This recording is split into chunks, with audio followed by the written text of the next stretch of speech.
Party उनको जानबूझकर ताकि नीतीश कुमार को जितना जलील करना हो किया जा सके, उसमें सुधाकर जी भी लगे हुए हैं और दूसरे लोग भी, आरजेडी के और भी कई लोग बोलते रहते हैं। तो यह सीधे तौर पे आरजेडी करवा रहा है, कोई व्यक्ति अपनी इच्छा से नहीं कर रहा है। नीतीश जी घुटन की स्थिति में तो खुद ही उन्होंने जो निर्णय लिया, उस निर्णय का परिणाम तो उनको भुगतना है, जो भुगत रहे हैं। कुछ लोगों के हाथ में कब्जा हो गए हैं नीतीश जी, कि वहां से बाहर निकल ही नहीं सकते हैं, चाहे जितनी दम घुटन की स्थिति। ललन सिंह जी कागज में अध्यक्ष है जी, अब नीतीश कुमार जी के नहीं है ललन सिंह, अब सीधे तौर पे तेजस्वी यादव के हैं ललन जी।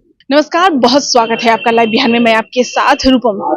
देखिए, सुधाकर सिंह जो कि आरजेडी के हैं, उनके बयान रुकने का नाम ही नहीं ले रहा है।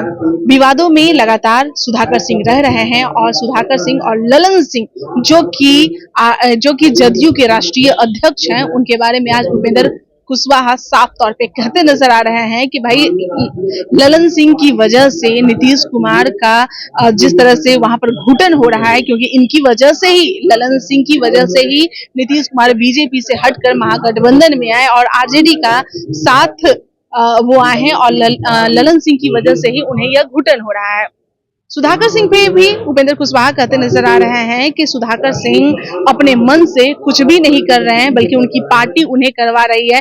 यानी कि तेजस्वी यादव का नाम लेते हुए कह रहे हैं कि तेजस्वी यादव का ही यह काम है, तभी सुधाकर सिंह इस तरह के बयान दे रहे हैं। क्योंकि पहले भी सुधाकर सिंह बयान इस तरह के दे रहे थे तो उस पर नोटिस भेजवाने का काम किया गया था, लेकिन फिर भी उसके बाद भी सुधाकर सिंह के बयान नहीं करे। हम आपको बता दें कि ललन सिंह अभी कुछ दिनों पहले ही तेजस्वी आवास पहुंचे थे, लेकिन उस समय तेजस्वी आवास पे कोई नहीं था। लैंड फॉर जॉब मामले में सभी लोगों की बेइज्जती जब हो रही थी तो वो सभी लोग दिल्ली में थे और उस दौरान चुपके से ललन सिंह वहां पर पहुंच गए थे। इस बात को लेकर उपेंद्र कुशवाहा जो कि कह रहे हैं कि भाई ललन सिंह ही जो हैं जो इस पार्टी को खत्म तो कर ही रहे हैं, लेकिन ललन सिंह बस मात्र एक कागज के राष्ट्रीय अध्यक्ष जदयू के बन के रह गए हैं, लेकिन वह पूरा काम तेजस्वी यादव का कर रहे हैं। सुनिए उपेंद्र कुशवाहा क्या कह रहे हैं। कोई अपनी इच्छा से नहीं कर रहे हैं, अपनी इच्छा से अपने मन से कोई कैसे करेगा। पार्टी से जुड़े हुए हैं और जिस पार्टी से जुड़े हुए हैं वह पार्टी गठबंधन में शामिल है, जिस गठबंधन के मुख्यमंत्री नीतीश कुमार जी है, और सीधे नीतीश कुमार जी को जो व्यक्ति बेशर्मी और भिखमंगा कह सकता है और उसके बाद भी पार्टी कोई कार्रवाई नहीं कर रही है। पार्टी ने कहा उस वक्त जब हम लोग भी सवाल उठाए थे कि हमने उनसे 100 कॉज नोटिस उनको जारी किया और पूछ रहे हैं, जवाब देंगे, ऐसा जवाब देते हैं फिर कार्रवाई करें। क्या हुआ उसका? कुछ नहीं हुआ अभी तक, सब लोगों ने देखा। तो पार्टी उनको जानबूझकर ताकि नीतीश कुमार को जितना जलील करना हो किया जा सके, उसमें सुधाकर जी भी लगे हुए हैं और दूसरे लोग भी, आरजेडी के और भी कई लोग बोलते रहते हैं। तो यह सीधे तौर पे आरजेडी करवा रहा है, कोई व्यक्ति अपनी इच्छा से नहीं कर रहा है। जलील होने के बावजूद भी नीतीश कुमार वहां पर अब टीके हुए हैं, इसका जवाब तो वही देंगे, लेकिन अब तो नतमस्तक है, सरेंडर्ड है। अब नतमस्तक है, किस रूप में इस स्थिति को भी बर्दाश्त कर रहे हैं, अब तो उनका मामला है। लेकिन घुटन तो हम तो बार बार कह रहे हैं कि कुल मिला जुलाकर नीतीश जी घुटन की स्थिति में तो खुद ही उन्होंने जो निर्णय लिया, उस निर्णय का परिणाम तो उनको भुगतना है, जो भुगत रहे हैं।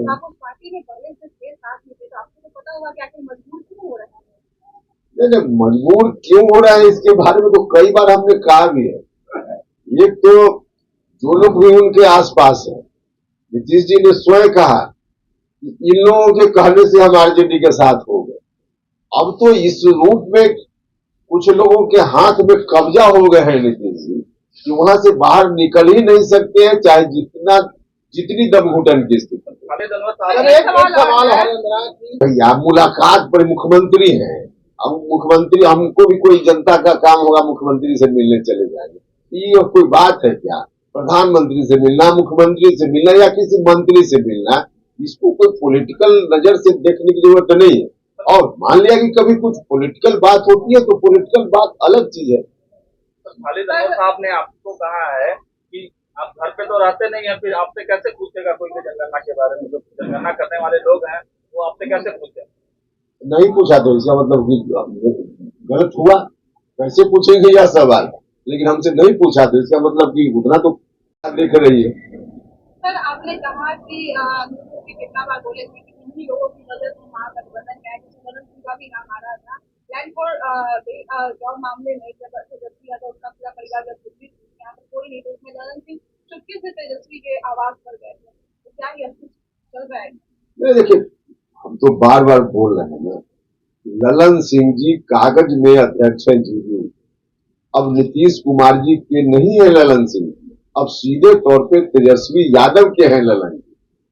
जो कुछ भी ललन जी कर रहे हैं आरजेडी के लिए कर रहे हैं, अब जेडीयू कहीं नहीं है उनके दिमाग में। तो आपने सुना कई ऐसे मामले हैं जिस पर उपेंद्र कुशवाहा से हम लोगों ने बात की थी, चाहे वह सुधाकर सिंह की बात हो या नीतीश कुमार और जीतन राम मांझी के साथ में मिलने की बात हो, उस बाबत भी हमने उनसे बात किया था, लेकिन उसका सवाल का तो जवाब वो अच्छी तरीके से नहीं दिए।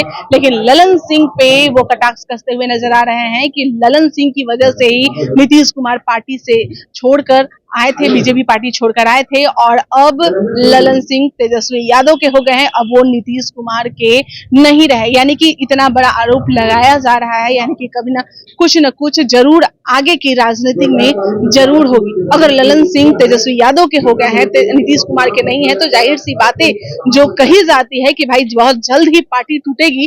तो देखते हैं कि क्या कुछ आगे होने वाला है। तब तक के लिए बने रहे लाइव बिहार के साथ। धन्यवाद। लाइव बिहार YouTube पर सब्सक्राइब और Facebook पर लाइक जरूर करें।